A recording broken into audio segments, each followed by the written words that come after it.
네, 안녕하세요, 학생 여러분.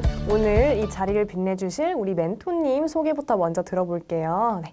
안녕하세요. 반갑습니다. 네, 네. 우리 간략하게 자기소개 한번 들어볼 수 있을까요? 네, 안녕하세요. 저는 고려대학교 물리학과 18학번에 재학 중인 정다운이라고 합니다. 네, 안녕하세요. 네. 고려대학교 물리학과에 재학 중이신 정다운 멘토님. 네. 우리 정다운 멘토님께서는 네. 학창 시절에 공부를 하시면서 분명히 어려웠던 그런 점이 있었을 텐데 네. 그런 어려웠던 점에서 어떻게 극복을 하셨는지 좀 얘기를 들어볼 수 있을까요? 네, 저는 중학교에서 고등학교로 넘어갈 때 공부량도 너무 많아지고 제가 공부를 하는 방법도 너무 달라져서 어떻게 해야 될지 너무 막막했는데요. 그때 인강을 활용해서 저의 시간 관리나 공부하는 방법을 다시 잡아줄 수 있었던 것 같아요. 인강으로 극복을 많이 하셨다고 하네요. 네, 그러면 혹시 구체적인 사례도 들어볼 수 있을까요? 네, 제가 이제 중학교에서 고등학교로 넘어가면서 수능 국어 시험지를 처음으로 풀어보게 되었는데요. 거기에 이제 모르는 단어도 너무 많고 이 문제를 어떻게 풀어야 되겠는지 모르겠어서 인강을 통해서 방학 때 국어 개념 강의를 들으면서 이제 그 국어 지문에 나오는 단어들의 정확한 뜻을 알고 문제를 어떻게 풀어야 되는지도 공부할 수 있었습니다. 너무 좋네요. 네. 국어 과목을 인강으로 많은 공부 방법을 배우셨다. 네. 자, 그러면 우리 이제부터 인강을 활용을 해서 어떻게 공부를 할 수 있는지 방법에 대해서 들어볼까요? 네, 인강에 대한 모든 것에 대해서 이야기를 해보겠습니다. 우선 선생님을 어떻게 정하고 강의를 어떻게 정하는지에 대해서 이야기를 해볼게요. 이렇게 예시로 EBS 홈페이지에 들어가 보았는데요. 우선 내가 들을 인강 선생님을 정하기 전에 친구들의 추천이나 아니면 인터넷에서 본 추천 글을 가지고 한 3-4분의 선생님을 먼저 정합니다. 그리고 이 선생님 분들이 맛보기 강의 혹은 1강을 모두 들어보는 것이 굉장히 좋은데요. 여기 예를 들어서 제가 수학의 정수승재 선생님의 홈페이지로 들어가 보겠습니다. 그럼 여기 강좌 목록이 있는데 여기서 내가 만약에 수학 1을 들어야 한다. 그러면 이렇게 들어가면 오리엔테이션과 1강이 있어요.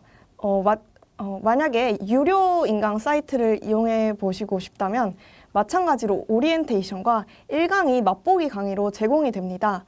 그래서 이 오리엔테이션을 들어서 이 선생님이 이 강의에서 나한테 무엇을 알려주고 어떤 도움이 될 수 있는지를 본 다음에 1강을 들어서 이 선생님의 강의 방법이나 뭔가 말투, 판서 방식이 나한테 맞는지 안 맞는지를 판단해 보시면 좋을 것 같아요. 이게 보통 한 선생님당 1시간 정도가 걸려서 너무 시간 낭비가 아닌가라고 생각하실 수 있으신데 인강 선생님을 한번 정하면 적게는 1년에서 길게는 3년까지 듣기 때문에 이 시간이 결코 아깝지 않다고 생각합니다.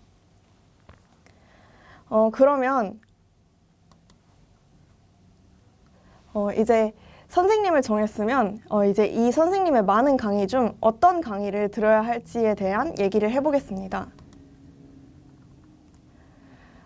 마찬가지로 홈페이지에 들어가면 이 선생님이 지금 올려놓으신 강좌 목록이 이렇게 쭈루룩 뜨는데요. 보통 지금이 방학이기 때문에 개념 강좌를 듣는 것을 가장 추천드리고요. 아니면 내가 이미 공부를 해봤고 나에게 무엇이 부족한지를 안다 하면 여기서 내가 삼각함수가 부족하다 그러면 이렇게 5일 만에 끝내는 삼각함수 특강을 들을 수 있겠죠. 이렇게 자신이 각자 어떤 선생님의 어떤 강의를 들을 것인지에 대한 체크를 일단 먼저 해놓습니다. 이렇게 체크가 되었다면 이 선생님들의 강의를 언제 어떤 시간에 들을지에 대해 계획을 짜는 법에 대해서 이야기를 해보겠습니다. 이거는 제가 임시로 작성해본 테이블인데요. 제가 만약에 이번 방학 동안 국영수, 물리, 화학을 모두 들어야 한다고 생각을 해봅시다. 그러면 제가 들어야 될 강의의 총 강의 수가 이제 페이지에 보면 나와 있어요. 그거를 모두 작성을 해봅니다. 그래서 저는 국어, 영어 20강짜리 강의를 듣고 수학은 40강짜리, 물리와 화학은 20강짜리 강의를 듣는다고 해봅시다. 그러면 방학이 총 10주 정도 되기 때문에 한 주에 2강 정도를 들어야 되겠죠? 그러면 이제 목차를 보면 그 강의의 평균 강의 시간이 몇 시간 정도인지 알 수가 있어요. 그러면 그 강의 시간을 옆에 이렇게 써줍니다. 이때 주의해야 할 게 보통 학생들이 계획을 짜실 때 강의를 1시간 들어야 되면 그럼 1시간만 공부하면 되겠네 이렇게 생각하는 경우가 많은데 꼭 강의를 1시간 들으면 복습을 2시간을 해줘야 되기 때문에 최소 2시간을 해줘야 되기 때문에 이 1시간당 필요한 강의 공부 시간을 3시간으로 잡고 계획을 짜시는 편이 좋습니다. 이제 다른 과목은 1대2 정도로 잡는 게 좋고 특히 수학 같은 경우에는 복습과 강의 시간을 1대3 정도로 맞춰서 더 많이 복습을 하시는 것을 추천드립니다. 그래서 내가 이 한 강의당 3시간을 공부해야 되고 한 주에 들어야 될 강의 수가 2강이라면 한 주에 필요한 시간, 공부에 필요한 시간이 6시간이겠죠? 그러면 다음 페이지로 넘어가 볼까요? 그러면 이런 일주일 시간표 같은 것이 있는데 이 일주일 시간표에서 내가 예를 들어 학원을 가야 한다? 아니면 뭐 개인적으로 해야 할 일이 있다. 이런 거에 다 검정색 칠을 하시고 남은 부분에 내가 공부해야 될 시간을 넣어놓는 것이 좋습니다. 그래서 내가 월요일, 수요일에는 국어 공부를 하고 화요일, 목요일에는 수학 공부를 하는 식으로 일주일 동안의 루틴을 만들어서 공부를 하는 편이 좋습니다. 네, 그러면 복습을 하는 방법에 대해서 이야기를 해보도록 하겠습니다. 보통 개념 강의를 들으면 이렇게 워크북을 또 보내주는데요. 이 워크북을 활용해서 복습을 하는 것이 가장 좋고 만약에 내가 듣는 강의에 워크북이 없다면 수능 특강을 이용하는 것도 굉장히 좋은 방법이 될 수 있습니다. 그래서 보통 개념 강의를 들었으면 그 개념을 외우는 것을 복습의 끝이라고 생각하실 수 있는데 그 외운 개념을 문제에 적용하는 것까지가 복습의 끝이라고 할 수 있습니다. 그래서 제가 강의를 1시간 들었으면 복습을 2시간 해야 된다는 뜻은 개념 강의를 1시간 듣고 그 개념을 외우는 것이 2시간이 아니라 그 개념을 외우고 문제를 푸는 것까지가 2시간이라고 할 수 있습니다. 이때 문제를 풀 때에는 그냥 내가 풀던 식으로 원래 풀던 식으로 풀지 마시고 선생님이 어떤 이야기를 하셨는지 생각을 하시면서 복습을 하시면 좋을 것 같습니다. 네, 제가 준비한 자료는 여기까지입니다.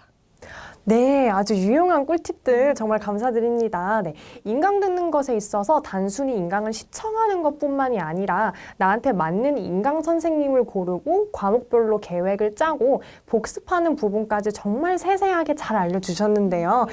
끝으로 학생들이 인강을 들으면서 꼭 기억해야 하는 부분들 몇 가지만 알려주실 수 있을까요?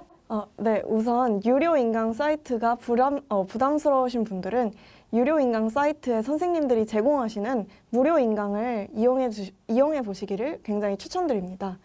그리고 두 번째로는 인강에 있는 배속 기능과 일시정지 기능을 잘 활용하라인데요.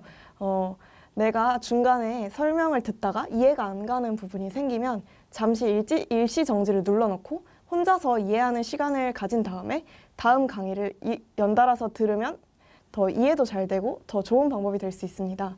또한 복습을 할 때 1.6배속을 눌러놓고 복습을 하면 지루하지도 않고 굉장히 좋은 복습이 될 수 있을 것 같아요.